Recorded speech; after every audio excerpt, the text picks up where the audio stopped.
Welcome back to another interesting tutorial on how best to master your Windows PC. And in today's video, I'm going to show you on how to simply optimize your C drive for fast and improved performance of your Windows PC. So let's find out.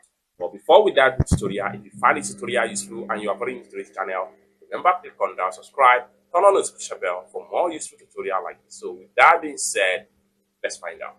Right, so the very first thing you need to do on your Windows PC keyboard, press Windows plus X. And this is going to pump up. Next thing you need to do is to press K.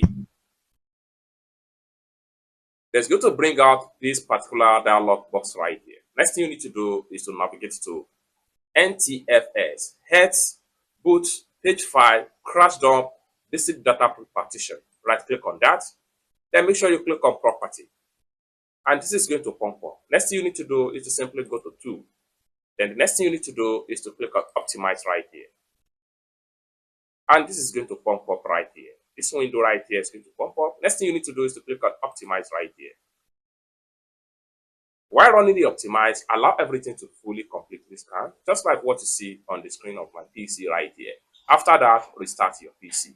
It's that simple. So basically, this is how to update your C drive and how you can improve your performance of your Windows PC. I hope you really got value for this video. For more tutorial tips and tricks on how best to use your Windows PC, consider to subscribe. Thank you so much for watching, and I hope to see you in my next video. Peace.